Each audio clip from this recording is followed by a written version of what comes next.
Hello, true believers. Hope you guys can see me okay. I know it's kind of dark coming in from the outside. Excuse me, losing my voice there. Turn my phone down so it doesn't bother us. I know it's been about a month with the holidays and everything since I video blogged, so some amazing things have happened. Um, and I'm trying to go in order. Thanksgiving, we went to Ohio to stay, to visit my brother-in-law and his family, Damar's brother, oldest brother. It's always a great time. It's one of those trips that um, when my wife and I plan, and we really talked about making an effort to visit more often. It's just one of those trips you just feel good. Um, my brother-in-law and my sister-in-law go above and beyond to make us feel welcome, to do things that the kids are going to enjoy. My brother-in-law even went and he'd asked Damari what my favorite type of bourbon was and had it there. Um, and it's just fun. It's just unscripted um, fun, and it's we love it. We love to, when we get an inkling of going to visit, you know, and the kids love it. They get to play with their cousins. Um, Adriana, the 4 year old's already asking when are we going to go back to Ohio, or she'll ask, "Is it snowing in Ohio?" Because we had our first snowfall yesterday. So it's pretty. Sorry, you guys can see Abigail walking around. She likes to sit in the sun and tan, for lack of a better term. Um, and then Christmas came, and you know, as a parent, every time a Christmas comes around, I always feel life is going full circle to when I was a kid, and that magic, and seeing that and helping to create that with Santa's help, of course, uh, for my kids is just amazing. It's a wonderful time, and was so happy to see the kids' reactions. Even though it took us, I think, until 5 Christmas Day to get Jarrell to open all his gifts, because being one, the fun is the paper and the boxes, and he found, and the first gift he opened, he fell in love with. So we were trying to, me, my wife, and our daughters were trying to give him the toys to open, but he didn't really care. So come like I think it was like 4 or 5 o'clock, we just decided we were going to sit him down and open them so he could see. Still went back to the first toy, yeah, and he loved it. I mean, it was fun. I love seeing Damari's reaction to the gifts I gave her, just because I stress a little bit about that. And with her birthday being January 3rd, I was trying to make sure I always treat them as two separate gift giving occasions. I don't buy like two things and go, well, this is gonna be for Christmas, this is gonna be for birthday. No, it's everything I'm getting her for Christmas is Christmas specific. Everything I get her for her birthday is birthday specific. I'll never shortchange her birthdays, like birthday and Christmas, like that. New Year's was great. Everyone except Jarrell, which he's one, understandably, actually stayed up for New Year's, which was cool. Um, it was just, it was neat. We have a lot of friends that go out and do things on New Year's, and people always ask us, why don't you guys get a babysitter? And I think in my mindset, and I don't want to speak for Damari, our kids are 11, 9, 4, and 1. In due time, they will have places to be because they want to. It's what happens when you grow up. Um, and we won't have these all 6 of us, as I call it, in the house at the same time. So I treasure these moments. I don't ever look at them as a burden. I don't ever think I'm missing out on anything. Because, in a few years, it'll be college time, and they'll be in college. They'll have friends, which is the natural order of life. I won't try to stop that. It's just I know that I don't ever want to look back and think I wasted times that we could have spent together. Um, it was cool. And I took my 2 oldest daughters and my best friend, who is actually my oldest daughter's godfather. We've been friends since high school. Uh, Birthdays are 5 days apart. Went to go see Star Wars: Force Awakens. I'm not spoiling it for a single person that hasn't seen it. Um, and that was a full circle situation because 1977, 4.5 years old, my dad took me to go see it. I remember that memory. I remember my feet dangling off the edge of the seat. The movie theater we went to has reclining, comfy seats, which was just beautiful. Uh, but it was just fun watching their excitement when the movie was over in their eyes, and we talked about it. And I just that'll stay in my heart and my soul, forever. And I've been blessed with many situations that'll stay in my heart and soul. Um, so since then, I know I told you guys I'm one of the Kentucky Derby Festival uh, race ambassadors for the mini and full marathon. That's April 30th of this year. It's hard to see the 26.2 tattoo in Roman numerals with the date of the first marathon, which ironically enough is April 30th of 2011. Um, Started marathon training yesterday. I'm very excited. I read this book that I downloaded on Amazon. If any of you have the Kindle Prime or Kindle service that is like $10 a month, it's one of the free books, and it's a marathoning book for the over 40 athlete, for the 40 plus athlete.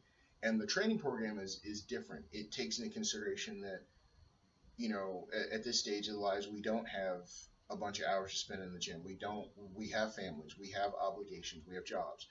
And so it's a time sensitive thing. I'll give you an example. This morning, today's training was 45 minutes in heart rate zone 2.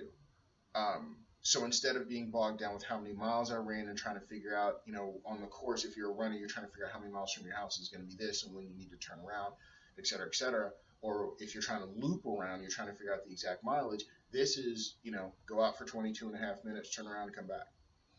Takes a lot of the stress out for me as a runner. Just one less thing I have to start worrying about in my head. The heart rate zone thing is new to me, and it's interesting because it means I slow down. I think all of my, this will be my fourth full marathon, but all of my major races that I've trained for, all my full and all my halves, I just have this habit of going out to run for training, not really concerning the heart rate zone. And eventually I found myself sort of burnt out on the training, and I'm still doing it. And it gets to a point that I almost can't wait till the race is over so I can let myself heal, because I've encountered some injuries. This is nice because I can see the big picture where it's not only going to make me faster, but I'm going to enjoy the 26.2 miles a great deal, which I'm just so excited about it. It was a great run this morning. And another thing about marathon training, 4:30 a.m. runs. Y'all can call me crazy. I'm in shorts every day, but there is, if you're someone that has bipolar, if you're someone that has PTSD, the certainty and the calmness of a training program, of a regimen that is already in place and all you have to do is follow it, is so like being wrapped in a warm blanket. It is just comforting. I make myself accountable. My training program is on my Google Calendar that I share with my wife and our two oldest kids. So it's cute. They get the notification of my run the next day, and they're like, "Are you excited?" So it's nice. Since then, I've also become a representative for Noon, which, if you ever see, it's the little tube canisters that has the tablets inside that you dissolve in water to create your sports drink. And they have a wonderful line of things. If you ever check them out at Noon, N-U-U-N Hydration, you can check them out on Facebook, their website. Great stuff. And I also just took a job as a personal trainer at Body Under Construction Incorporated. It's in Buckner, Kentucky. It's the next county over from where I am in Oldham County. They're open Monday through Friday, 10 to 7, closed Saturday, Sunday. It was a friend of mine who I've known since high school as well. She knows my, being a personal, personal trainer certification and my degree in sports nutrition. I've never been a fan of the typical big box gym.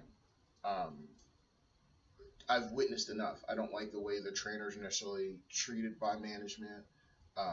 You're not really getting paid a lot, and there's not really a system in place to succeed. You're really just there to sort of generate turnaround as far as getting more clients, and not really, you just get them work out. I don't ever really see people caring about it, and that's just an opinion. It's just my opinion, my observation. This place is different. The owner, Rob, is phenomenal. Retired policeman, also ordained pastor, really big upon family, everyone treating. I mean, my first day shadowing was the Monday after Christmas, and there was not a single person that walked in there that didn't get a hug, that didn't get how was Christmas going. Rob was the first one to tell you the clients there have Rob's number to text him 24/7. Then you have to be related to working out. When working out and doing the workouts, the trainers care. They want to, not just sweat, which yes, that's what they're doing, but also to find out how the person's doing. There's a big wall of fame that has people and how many inches they've lost or muscle mass that they've gained, how many pounds they've lost. It's wonderful. It is such a I mean, on the days I work, when I'm done with clients, I'm still there working out. I'm still there learning by choice. It's just everyone's welcoming, and it's a wonderful place. It is beautiful. It's he's a comic book fan like me. There's a room called the Incredible Hulk that's decorated Incredible Hulk. Same guy like me, only child, has 4 kids, him and his wife together, and you know I talk about God putting people in your path and putting you in places where you're supposed to be. And even both of us have admitted this is it. Damari has noticed how happy and excited I am every time I'm going to work, which hasn't ever happened in the entire, January 3rd, Damari's birthday, we've been together, not married, but been together total for 15 years, and she's never seen us. The kids are like, they know I'm giddy. I've taken them out there. And that was one thing. I took my kids out there to show them where I work. The staff and the clients were so wonderful with my kids. Rob was like, because there's a boxing ring in one, there was just like, take them in the ring so they can play around. My son went to him, he picked him up and held him, gave my kids hugs. And I mean, that's my boss. And that's how awesome the place is. So I'm a personal trainer there. I'm there 2 days a week for now. Now that we've got the 2 youngest back in daycare since being a stay-at-home dad, and that they love it. They love this daycare, and we're so blessed with that. I'm going to look to pick up some more days because I love being there. I mean, I'm not kidding. I tell Rob, I'm like, dude, I'm available open to close. So it doesn't hurt. He texted me last week to come pick up my first paycheck, and I promise you, I was surprised. Because this is the first time I've ever done something I loved, and I'm gonna get paid for it. I was like, he's like, oh, you got a check. I was like, hey, hon, I'm gonna go. I got a check. She's like, why do you sound so shocked? I'm like, because I'm doing something fun. I'm doing something that I enjoy. I'm doing something that's my calling, and I'm gonna get paid for it. Just saying. Now, on to therapy sessions. Had a big significant breakthrough / conflict, I guess, with a major abuser, with my mom. And I just, shortly before, and I think it was after Thanksgiving, I confronted, and I just said, I can't be in contact with you anymore. You're poisoning me. You've never, this was, my mom had done her normal MO and had written a letter that I'm an only child. These are, my and my wife's kids are her only grandchildren. She, in her typical coward way, dropped off this letter at our doorstep and left because it was bullshit. And it's not the first time she's written a letter like this telling me how horrible I am and how selfish I am and how I owe her for everything, any good that I am. And I just, no more. I snapped. Not snapped like a violent or, angry thing. It was just, it snapped different all these times in my life. And I can, I'm easily thinking that she's done this letter thing. I've always been the one to be like, oh, I'm so sorry, it's my fault. And this time I was like, no, the cycle ends. And I called her on it. And I said, I was like, that letter's crap. And I was like, the fact that you drove 30 minutes to drop it off and run, and then wait 20 minutes to text my wife to tell her you left something at the doorstep, shows you knew this was a coward move. you knew this was a punk bitch move. And yes, I did type punk bitch, or say punk bitch move. And I said, this is the final straw. Um,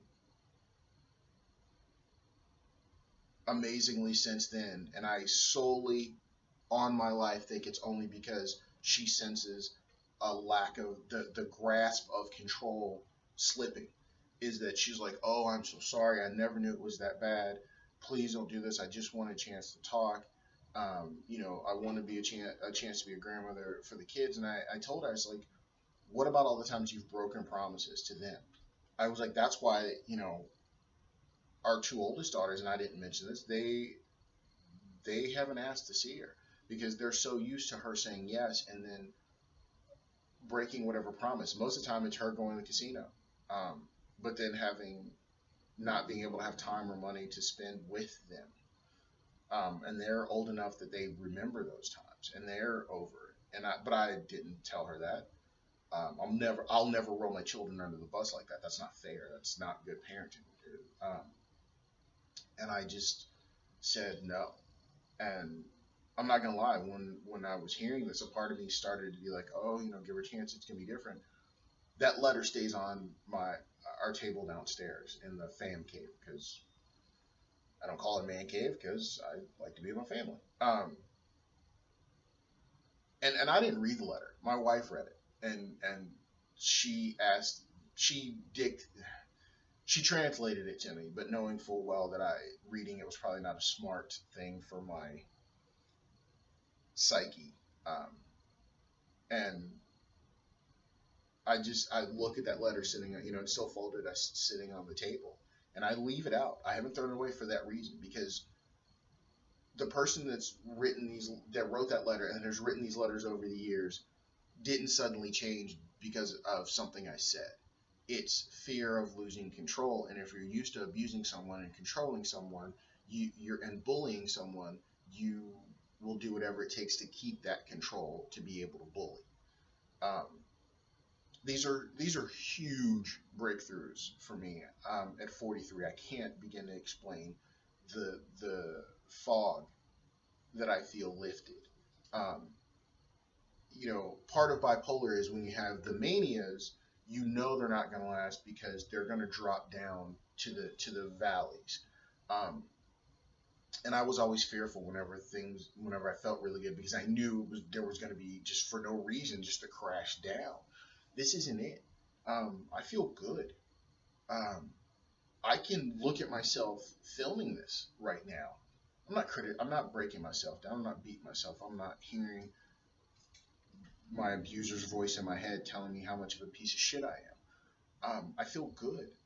There's been an extra pep in my step for a few weeks now, which that alone is longer. My manias only last maybe a week at most, so we're well beyond that threshold. My therapist, Dr. Davis, has noticed. She actually, after our last visit, she said she wants to see me every couple of weeks instead of every week, because she said I've come a long way in a short time. We're still working on my body dysmorphia. Sorry. That's getting hard, but it's getting better. It's funny. One of my homework assignments is to stand in a mirror and flex, and appreciate me, not to stand and she said flexing is one of those things, we all look good when we flex. It's easy to stand in front of a mirror and just break yourself down, but she's like, flex. You see your muscles, you see the curves, you see the definition. And she's like, I want you to do that like once a day, and I want you to appreciate yourself. It's hard. I will, it sounds ridiculous. I lift, I work out 7 days a week. Days of marathon training now. I'm doing 2 a day. Yeah, there we go. Doing 2 a day. Come here. You want to say hi? Look. Say hi. Mm-hmm. Hi. Hi. Okay, I'll put you back down. You can go finish your nap. Sorry. So, but it's hard. I'm the guy in the gym. I think I've said this before. I'm the guy in the gym with his back to the mirror when working out. Uh, but I've gotten better about appreciating who I am and how I look. Not in a vanity way. I don't think I'll ever reach that point, but just being appreciative and understanding what the person in front of me, the person I see in the mirror. Um, but I mean, it's been a wonderful turnaround. It's been amazing. Um, like I said, I've never in my life sustained a positive feeling this long. And it's not, it's not like a unrealistic, like I said, the mania part of bipolar where everything is just, you blow your nose and it's rainbows, and you pee and it's sunflowers, and it's you walk through things bouncing through slow motion, and trees are singing to you. It's not, that's the mania of bipolar. It's not that. It's just I have no feeling of impending doom. Um, when I'm grateful for moments like I've always been before, usually I'm grateful, but then I'm breaking it down, talking about how much I don't deserve it in literally the next sentence in my head. It's not like that. I just feel blessed. I feel great. I mean, I'm enjoying individual moments better is probably the best way to say that. And it's awesome. It's the medication's working. Um, I did it. I take Lamictal. I don't know if I'm pronouncing that right, during the day, and that helps to balance out the bipolar mania and depression, which is nice because it gives me a chance to think clear, because I'm not so emotionally up and down roller coaster. And the Seroquel we did double up at nighttime, because when I started going through this with my mom and my family, I was back to, even with the original dosage of 50 milligrams, I was back to going to bed and my thoughts racing and waking up in the middle of the night, and them still racing too. Now I'm back to sleeping, which I understand most of you people have been doing your whole life, so it's new to me. Just saying. Um, it's been good. It has been. I am blessed. Um, and more importantly, of knowing I'm blessed, I feel that it's okay that I'm blessed. I think, before I always felt like I was blessed, but I didn't deserve it.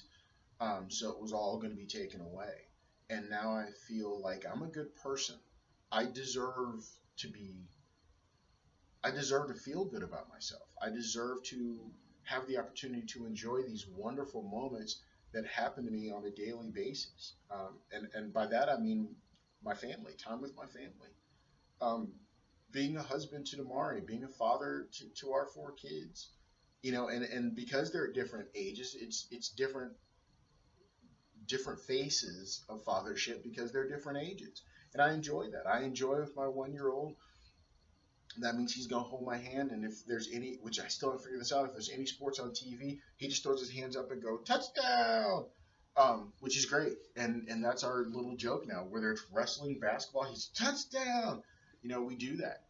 With the 4 year old, it means, I'm going to let her paint my nails and put some glitter on me. And we're going to watch uh, Sophia the First. We're gonna watch um, what's the, My Little Pony, and Littlest Pet Shop. That's what I was trying to think of, and things like that. And we're gonna laugh and giggle about them. With my 9 year old, it means we're gonna she's the girly girl of all of them. So we're gonna play dress up. We're gonna talk seriously about uh, Austin and Ally, which just had its season or series ending show. We're going to talk seriously about Descendants. We're seriously going to talk about these seriously, because that's a series is a 9 year old. That's serious to a 9 year old, and I enjoy that she wants to talk to me about that. With my 11 year old, it's she'll start middle school next school year. Conversation's a little bit more heavy with her, and I enjoy the fatherhood slash um, up on a pedestal she puts me in, and so I enjoy those moments. I enjoy those different faces of fatherhood. And at the end of the day, I enjoy laying down next to the most beautiful woman I've ever met. And knowing that, and thanking God that I'm I'm in that position to end that I've seen the end of the day with her, and waking up the next morning and being thankful I'm being given another day with her and all of my family. Uh, so I'm going to wrap this up. I hope you all had a wonderful holidays, and I truly mean this. I hope you all are having a wonderful time in your life. Um, and if you're having a bad day, it's perfectly fine. But just remember something key. No matter how old you are, you have a 100% track record of getting through bad times. Just remember that. Much love, y'all. Stay good, and I'll see you soon.